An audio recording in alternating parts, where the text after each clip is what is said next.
Welcome back to the Connected Campus podcast, the show where we dive into the stories, people, and ideas that keep our campus moving.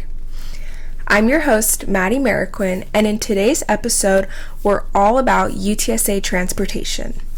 From the runner and the little runner to parking passes, via link, and everything in between, I've got the tips, tricks, and insider info to help you get around campus like a pro. In today's episode, we'll talk about the people who keep this campus moving, share how to make the most of your commute, and uncover some features of UTSA transportation that you might not even know about. So whether you drive, ride, or roll, this episode has something for everyone. Buckle up, runners, and let's talk transportation. First up, we're talking parking passes. UTSA offers a variety of permit types to fit different needs, whether that's student, faculty and staff, commuter, and many more. We'll break down your options, explain how to pick the right parking pass, and share tips for navigating campus like a pro. Next, we'll hop on the Runner, your on-campus shuttle. We'll cover routes, times, and how it keeps the campus connected, and we'll even uncover one bonus feature of the Runner. Then we'll explore our VIA services, including the VIA Bus and VIA Link, showing you how these options expand your reach beyond campus and make commuting in San Antonio a breeze. Finally, we'll check out the Little Runner, UTSA's downtown shuttle in partnership with VIA. The Little Runner is perfect for students looking to explore San Antonio without worrying about parking or driving. Here at UTSA, we have three main parking permit categories. We have our surface parking permits, our garage parking permits, and our other parking permits. Many students don't know about our other parking permits, so I will start with this category. Within other parking permits, you can purchase a single day use parking permit. So if you're only coming to campus for a couple days, maybe you need to take a test here, meet with a professor, and you're an online student, or whatever reason, you can purchase a single day parking permit. We do have special parking permit prices and options for our alumni. So if you are an alumni, that would be also under the other category. If you are not a student at UTSA or not paying the rec fee, but you do want to come use the rec, we do offer a rec center parking pass. In addition, if you are doing contracting work or a vendor with UTSA, we offer a contractor and vendor permit as well. Moving on to our next category of parking permits, we have our garage permits. We have 3 parking garages on main campus. We have the Bowerly Road Garage, the Tobin Garage, and the Jimenez Avenue Garage. Within these garages, we have multiple different permit types. The most popular is our regular garage permit that gets you access to your designated garage, and you can park on any level excluding the first floor. That brings me to my next permit option. We have the garage reserve permits. If you purchase a reserve permit, you are paying a little bit more of a premium, but you always have a secured spot on the first floor of your garage, whereas a normal permit holder would have to drive up multiple levels if there are no spots available, starting on the second floor or up. Next, if you are an evening student and you're coming to campus in the evenings, but you still want a garage permit, but you don't want to pay that humongous price, we do offer night-only garage passes for those students. That means you can access the garage with your parking permit from 4:30 p.m. to 7 a.m. the next day. Now, if you do need to come to campus earlier, we do still have hourly paid parking in our garages. Our hourly parking options are $2.50. Those can be found in the garage or on any of our surface lots. In addition to our garage, super cool feature that we have is something called a Fast Pass. I'll insert a picture right here.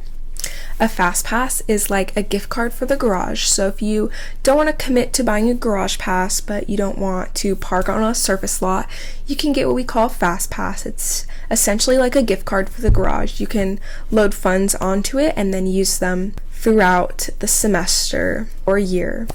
Once you've spent up to the amount of a garage permit, you can trade in your Fast Pass for a garage permit. So say you've gone in and out of the garages so many times you spent the price of a parking permit, you trade it in and you have a garage permit. Next, we're going to go on to our surface permits. We have many different types of surface permits. For those students living on campus, we do have a housing permit, and they have designated housing parking lots for those students. If you are living in University Oaks, we do have a separate housing pass for those students. It will not be the resident pass. There'll be a University Oaks parking permit. Next, going off the garage night only parking option, we do have a twilight permit, which is for students who have classes from 4:30 p.m. or later in the evening, and they don't want to pay the price of a commuter permit. They can opt in for a permit that's a little less expensive. And lastly, we have our commuter permit. This is our most popular permit on campus just because we have the most commuter lots and the majority of our students are commuters. All these orange spaces are where commuter parking is available. While we don't advertise it a ton, we do offer weekend and evening parking here at UTSA. Drivers can park without a permit in Employee A, Employee B, and unmarked commuter spaces during the hours of Monday through Thursday, 10 p.m. to 7 a.m., and Friday through Monday, 4:30 p.m. to 7 a.m. This parking policy applies to both our main campus and our downtown campus. Next, we're going to talk about the Runner. The Runner is one of our on-campus shuttles here at UTSA, and what's super neat about it is that it's paid for by your tuition. So whenever you get on the Runner, you don't have to pay a fee, you don't have to scan a card, show a pass, or anything. You just hop on and head to your destination. While the Runner is our on-campus shuttle, it does travel to select off-campus apartments who have a contract with UTSA. Those can be found here on our website. It'll say the apartment name, the route, and times of pickup and drop-off. If you are a student who rides the Runner, we highly suggest you download the Runner GPS app.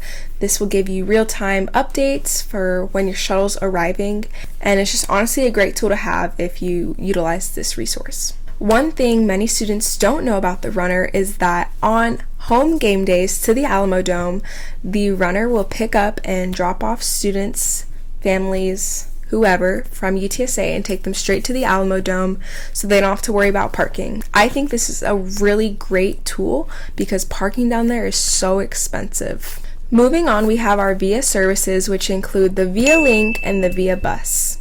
The VIA Bus is a great way to travel from main campus to downtown campus, and it even takes you to other hotspots like La Cantera and the Rim. Many people wonder how the VIA Bus differs from the VIA Link. The VIA Link is more like an Uber service where you order it and it'll take you to select areas. However, the VIA Link can only travel within a certain hotspot. These VIA services are free to all UTSA students as long as you download the VIA Go Mobile Plus app and create an account with your UTSA email. Lastly, for my students who have classes downtown, just want to explore downtown San Antonio, we do have a mode of transportation down there called the Little Runner. The Little Runner is our downtown shuttle in partnership with VIA. It's like a little golf cart. It's wrapped on the outside. It's got some doors. It's super safe, and all the drivers are super nice. You will order the Little Runner similar to ordering a VIA Link with your Go Mobile Plus app, so you want to make sure you have that downloaded and you're signed in through your UTSA email. Similar to the VIA Link as well, the Little Runner does have certain zones it's allowed to travel in, and it can't go outside of those zones. But it can take you from our downtown campus to our San Pedro 1 campus and many other places. And that wraps up our deep dive into UTSA transportation. We've covered a lot today, runners, from parking passes and permit options to the Runner and the Little Runner shuttles, and even VIA services that help you get around San Antonio. The big takeaway: UTSA has so many ways to make your commute to campus or across the city easier, safer, and stress-free. Remember, whether you're driving to class, hopping on the Runner, or taking the VIA downtown, it's all about finding that option that works best for you. And the great part is, these services aren't just convenient, they're designed to help keep the UTSA community connected. If you haven't already, check out the UTSA Transportation Services website. You'll find schedules, maps, and tips to make the most out of all the services we talked about today. The little details matter, such as knowing what time your bus arrives, knowing what parking lots to park in, and what parking permit you should order. Knowing all these tips and tricks can help you save a lot of time and stress. We'd also love to hear from you. How do you get around campus? Do you have any hacks for parking, catching the runner, or using the VIA services? Share your stories with us in the comments or ask any questions. Your tips could help a fellow Roadrunner navigate campus a little bit easier. Thanks so much for tuning in to this episode of Connected Campus. I'm your host, Maddie Marroquin, and I hope today's episode helps you feel a little bit more confident, connected, and ready to hit the road to campus or across the city. Make sure you subscribe so you don't miss another episode. Until next time, stay connected, Roadrunners.